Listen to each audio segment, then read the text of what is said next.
In this video, I'll show you how to repost a LinkedIn event. Ensure you subscribe and turn on notifications to this channel for lots of educational kinds of content like this. Now, let's say like you're attending an event and you love your friends, your family, your close ones to attend the event, right? So what you're gonna do, you can just repost it for them to like see it, right? So what you're gonna do right now, you're seeing this event right here. Click on the event. You're gonna be shown a lot of events currently going on, right? So if you scroll down, you can even still see more, like there's a whole lot of them, right? So let's say I want to just use this one for an example now. If you want to repost this, what you're gonna do, you're gonna click on this, right? You can see repost to feed. Once you have clicked on that, you can just talk about something on it. You can just, let me say I want to just type in good, right? So this is an example. I'm gonna click on this post. So our post is successfully posted, right?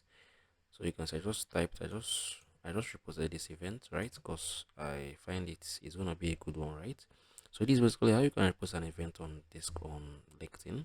This video basically was meant for an educational purpose only. I'm just sharing my thoughts and what you guys should know. Thank you guys for watching through the video. I'm gonna see you all in the very next.